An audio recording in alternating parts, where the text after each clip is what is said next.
Hello friends, today we are going to cover present continuous tense. Present continuous tense को present progressive tense भी कहते हैं। कोई कार्य वर्तमान में शुरू हुआ है और अभी भी चल रहा है उसे कहते हैं हम प्रेजेंट कॉन्टीन्यूअस टेंस। कोई कार्य कॉन्टीन्यूअस निरंतर वर्तमान में हो रहा है तो वह प्रेजेंट कॉन्टीन्यूअस टेंस कहलाता है।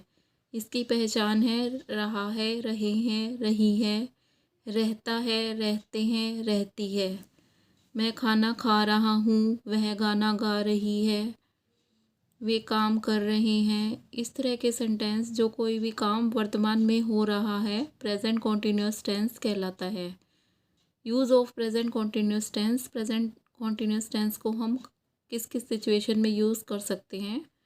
First one is something that is happening right now. कोई काम अभी हो रहा है, राइट नाउ कोई काम अभी हो रहा है उसके लिए प्रेजेंट कॉन्टीन्यूअस टेंस यूज़ करते हैं। जैसे आई एम वॉचिंग टीवी, मैं अभी टीवी देख रहा हूँ। आई एम ड्रिंकिंग कॉफ़ी, मैं कॉफ़ी पी रही हूँ। शी इज़ डूइंग होमवर्क, वह अपना गृह कार्य कर रही है। तो इस तरह के सेंटेंसेस में कोई जो अभी हो रही हैं, वर्तमान में अभी हो रही हैं, उसके लिए हम प्रेजेंट कॉन्टीन्यूअस टेंस का यूज़ करते हैं। Second one is for future planned actions. Future में कोई काम होने वाला है और प्लान है वो पहले से, उसके लिए भी हम प्रेजेंट कॉन्टीन्यूअस टेंस को यूज़ करते हैं। जैसे she is coming next month, वो नेक्स्ट मंथ आ रही है। ये पहले से प्लान है कि वो आ रही है और कब आ रही है, फ्यूचर में आ रही है, नेक्स्ट मंथ आ रही है। तो यहाँ पे भी हम फ्यूचर प्लान्ड एक्शंस के लिए भी प्रेजेंट कॉन्टीन्यूअस टेंस यूज़ करते हैं। जैसे I am going to Delhi tomorrow, my uncle is coming this week. तो ये next month, tomorrow, this week, तो ये फ्यूचर एक्शंस को दिखाते हैं, लेकिन ये प्लान्ड है। इसके लिए भी हम फ्यूचर में प्लान्ड एक्शंस के लिए भी प्रेजेंट कॉन्टीन्यूअस टेंस का यूज़ करते हैं। To express again and again, कोई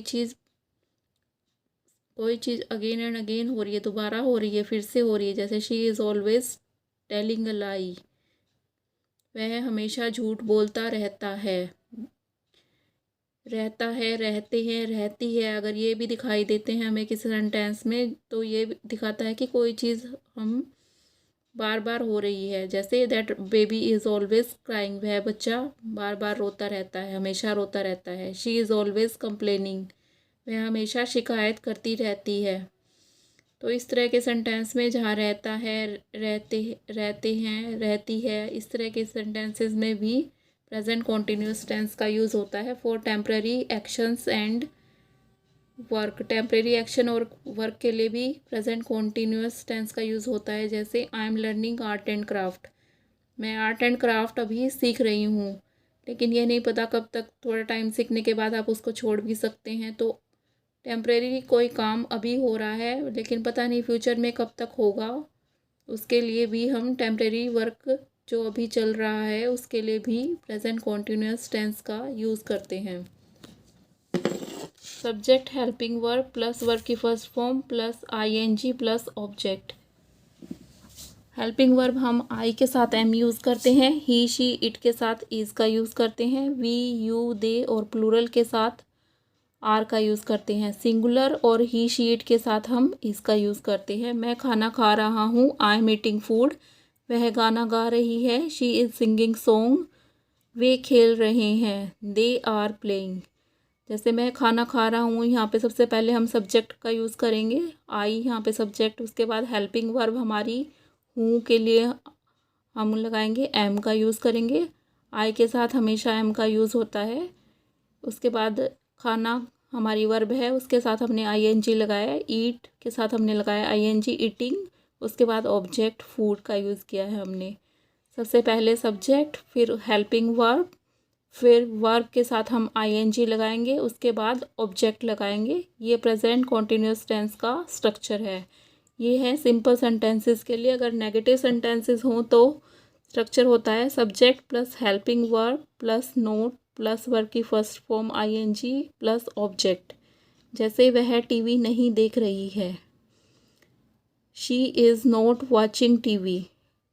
सबसे पहले सब्जेक्ट, उसके बाद हेल्पिंग वर्ब के बाद हम नोट का यूज़ करेंगे, उसके बाद वर्ब की फर्स्ट फॉर्म के साथ आईएनजी लगाया हमने, वॉच के साथ आईएनजी वॉचिंग, उसके बाद ऑब्जेक्ट टीवी। तुम गाना नहीं गा रहे हो, you are not singing song, तुम गाना नहीं गा रहे हो, you are not singing song. Interrogative sentences में हम हेल्पिंग वर्ब को आगे ले आते हैं। जब हमें क्वेश्चन बनाना होता है तो हेल्पिंग वर्ब को हम आगे ले आते हैं, उसके बाद सब्जेक्ट प्लस वर्ब की first form ING plus object. जैसे क्या तुम खेल रहे हो, आर यू प्लेइंग।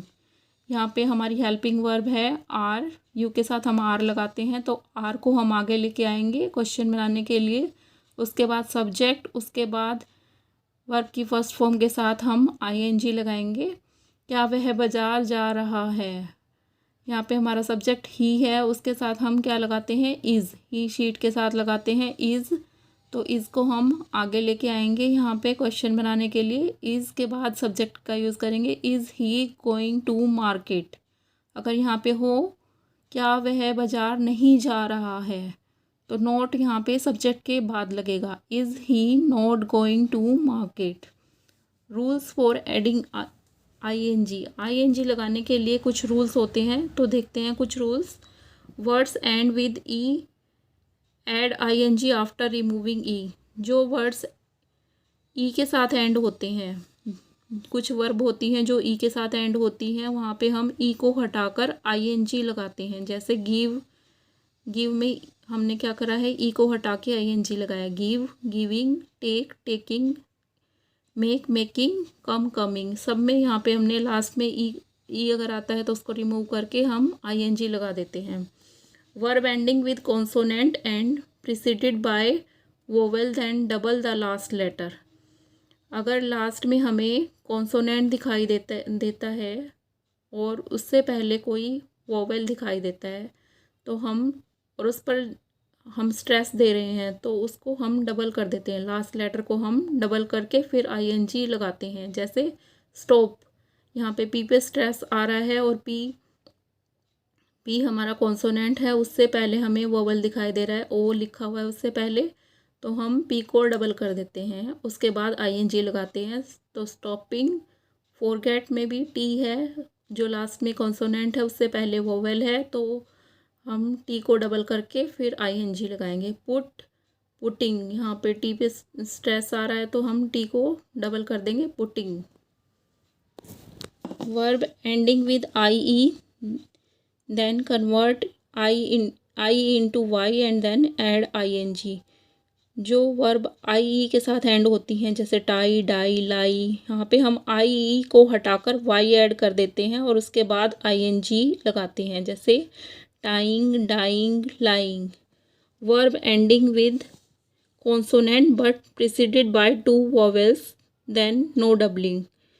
अगर वर्ब कॉन्सोनेंट से एंड होती है और उससे पहले टू वोवेल्स आते हैं, पहले अगर सिंगल वोवेल था तो हमने लेटर को डबल किया था, लेकिन यहाँ पे सिर्फ डबल लेटर्स आ जाते हैं कॉन्सोनेंट के साथ, तो हम उसको लेटर को, लास्ट लेटर को डबल नहीं करेंगे। जैसे स्लीप, यहाँ पे पी से पहले दो डबल ई दिखाई दे रहे हैं, जो टू वोवेल्स हैं यहाँ पे, तो हम इसको पी को डबल नहीं करेंगे। Sleeping, weep, weeping, meet, meeting. Contracted form, कुछ कॉन्ट्रैक्टेड फॉर्म्स होती हैं जो प्रेजेंट कॉन्टिन्यूस टेंस में यूज़ करते हैं, जैसे I am, he is, he's. यहाँ पे जो एम है वो हटा दिया, आई एम में हमने ए हटा दिया, ही इज़ में जो फर्स्ट लेटर है इज़ का वो हटा के पोस्टॉफी लगा के एस लगा देते हैं, तो वो कॉन्ट्रैक्टेड फॉर्म भी हम यूज़ कर सकते हैं। She is, she is, it is, it's, you are, you're, they are, they're, we are, we're. Is not, not लगा के हम कैसे लिखेंगे, isn't. Am not, ain't, are not, aren't. तो ये कॉन्ट्रैक्टेड फॉर्म है जो हम प्रेजेंट कॉन्टिन्यूअस टेंस में यूज़ कर सकते हैं। जैसे वह खाना नहीं खा रहा है, ही इज़ंट ईटिंग फूड। वह पढ़ाई नहीं कर रहा है, ही इज़ंट स्टडिंग। तो इस तरह कॉन्ट्रैक्टेड फॉर्म भी हम यूज़ कर सकते हैं। आई होप ये वीडियो आपको समझ आया होगा। Like, share and subscribe for more videos. Thank you for watching.